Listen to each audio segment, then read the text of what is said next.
Hello बच्चों। तो today we will discuss about the branch electrostatics. In previous video we had discuss about electromagnetism and its different branches. ठीक है, so today we will discuss about only electrostatics. So what do you mean by electrostatics?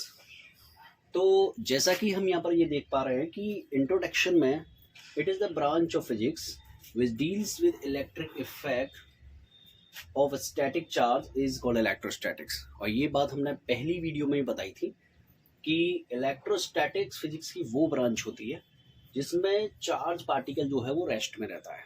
जैसा कि हमने electromagnetism के बारे में पढ़ा था कि चार्ज के डिफरेंट डिफरेंट बिहेवियर होते हैं। जब चार्ज रेस्ट में होता है, जब चार्ज मोशन कर रहा होता है, जब चार्ज एक्सिलरेटेड होता है। तो यहाँ पर हम जो डिस्कस करने जा रहे हैं जब चार्ज पार्टिकल रेस्ट में रहता है, तो जब वो रेस्ट में रहता है तो वो किस तरीके का इफेक्ट प्रोड्यूस करता है, और ये सारी बातें हम यहाँ इलेक्ट्रोस्टैटिक्स में डिस्कस करेंगे।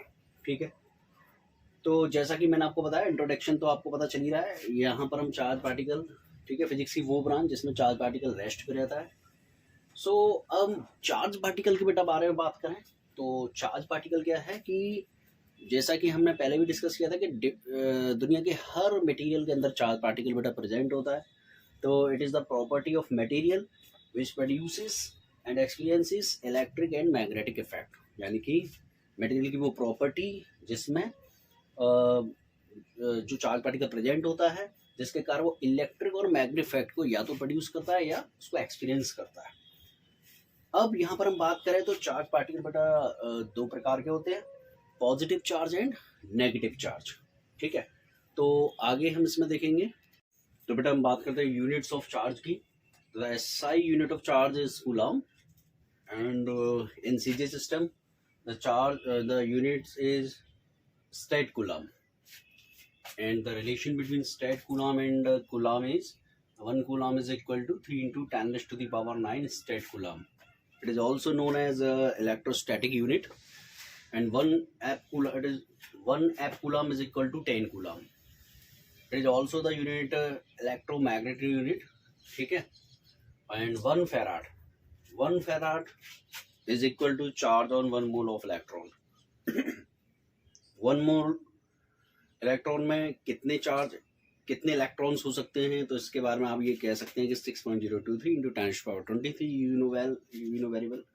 चार्ज ऑफ इलेक्ट्रॉन जो होता है बेटा वो होता है 1.6 into 10⁻⁻19 coulomb. So you can calculate 1 farad charge which is equal to 6.023 into 10⁻23 multiply by, ठीक है, ये चार्ज जो है इलेक्ट्रॉन पर। तो यहाँ से हम 1 फैराड पर जो चार्ज है उसको निकाल सकते हैं। एक्चुअली इन यूनिट्स पर बच्चे कम ध्यान देते हैं, लेकिन ये भी एक छोटा पार्ट है, चाहे वो एनसीईआरटी लेवल के लिए हो या अदर कॉम्पिटिटिव एग्जाम के लिए हो। ये यूनिट्स के बारे में भी हमें प्रॉपर जानकारी यहाँ पर होनी चाहिए, ठीक है, ताकि हम ये सारी बातें वहाँ पर बता सकें, समझा सकें।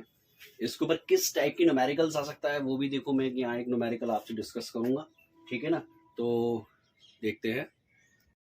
तो बेटा एक छोटा सा एग्जांपल यहाँ पर एक यूनिट्स के ऊपर डिस्कस करते हैं कि the ratio of app coulomb and state coulomb gives the numerical value of the physical quantity. मतलब अगर इनका हम रेशियो निकालते हैं एप कूलम और स्टेट कूलम का, तो ये दोनों का रेशियो हमें किस तरीके की फिजिकल क्वांटिटी की न्यूमेरिकल वैल्यू को शो करता है। तो देखो हम जानते हैं कि एप कूलम और 1 स्टेट कूलम 1 एप कूलम को होता है 10 कूलम के, और 1 स्टेट कूलम हो जाता है 1/3 इंटू 10⁻9 कूलम के। तो बेटा यहाँ से देखेंगे तो ये हमारी वैल्यू आएगी 3 इंटू 10⁸ वो 10। तो बेटा अगर आप देखो तो ये किसकी न्यूमेरिकल वैल्यू हो गई? This is the speed of light in CGS system. जैसा कि हम जानते हैं speed of light MKN system में क्या होती है 3 इंटू 10⁸ मीटर पर सेकेंड। तो बेटा देखो ये speed of light in CGS system में कितनी आ गई 3 इंटू 10⁻10। ओके, तो ये भी एक एग्जाम्पल हमें यूनिट से यहाँ पर देखने को मिल सकता है। तो नेक्स्ट हम बात करते हैं प्रॉपर्टीज ऑफ चार्ज की। It is also the important part for your concept. तो नेक्स्ट बात करते हैं बेटा प्रॉपर्टीज ऑफ चार्ज की। It is also the part of your basic knowledge, ठीक है। तो इस पर बहुत अच्छे से ध्यान देंगे ताकि अपनी जो है थ्योरी को आप अच्छे समझ पाएंगे तो अच्छे से उनके आंसर दे पाएंगे। ठीक है, चार्ज की ये प्रॉपर्टी बहुत इंपॉर्टेंट रोल प्ले करती है। तो सबसे पहले हम बात करते हैं फर्स्ट प्रॉपर्टी के बारे में। तो बेटा फर्स्ट प्रॉपर्टी का मतलब है कि it is scalar quantity. Charge एक स्केलर क्वांटिटी है जिसको आप एल्जेब्रिकली ऐड कर सकते हो, you know very well about what is vector, है ना, ठीक है, एंड स्केलर क्वांटिटी। तो दूसरा चार्ज इज ट्रांसफरेबल। ठीक है, चार्ज इज ट्रांसफरेबल, ये इसका मतलब क्या है, it can transfer from one body to another body. ये एक बॉडी से दूसरे बॉडी पे बेटा जो है ट्रांसफर हो जाते हैं। ठीक है, अगर कोई बॉडी बेटा पॉजिटिवली चार्ज है तो इसका मतलब ये है कि वहाँ से इलेक्ट्रॉन का लॉस हुआ है, इलेक्ट्रॉन लूज हुए वहाँ से और दूसरी बॉडी पे गए हैं, और जिस बॉडी पे गए हैं तो बॉडी वो नेगेटिवली चार्ज हो जाती है बेटा। इसका मतलब उसके ऊपर इलेक्ट्रॉन आ गए हैं।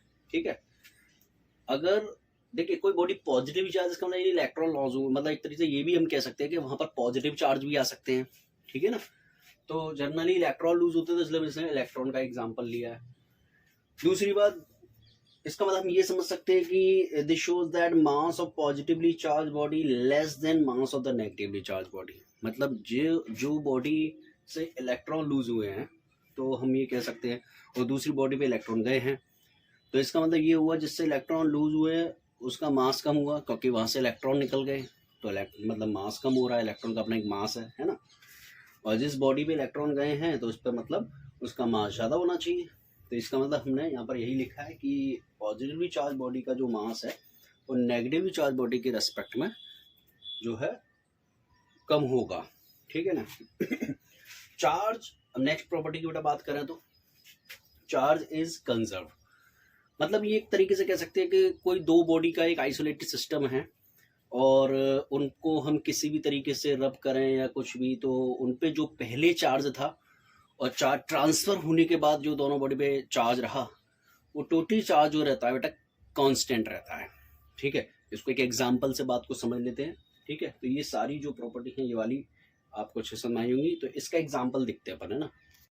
तो बेटा एग्जांपल से देखो, जैसे मान लीजिए हमने दो आइसोलेटेड बॉडी का ये सिस्टम ले लिया है। तो बिफोर रबिंग अगर हम देखें तो ये ए और बी जो दो बॉडी हैं वो बेसिकली न्यूट्रल बॉडी हैं, तो उसमें टोटल चार्ज क्या है बेटा 0 है। और रब करने की अगर हम बात देखें तो मान लीजिए इससे कुछ चार्ज इलेक्ट्रॉन यहाँ से निकल के इधर गए होंगे, तो यहाँ पे जो नेगेटिवली चार्ज बॉडी बी हो गई वो -5 माइक्रोकूलम उस पर चार्ज आ गया।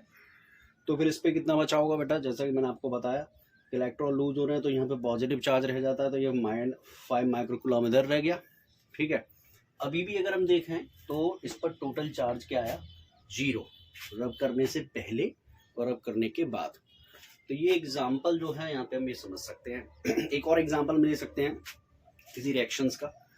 तो यहाँ पर हम देख रहे हैं कि इसके न्यूक्लियस का जो मतलब यहाँ चार्ज अगर हम देखें इस पर, तो इस पर देखो ये कन्वर्ट हो रहा है एक एलिमेंट दूसरे एलिमेंट में।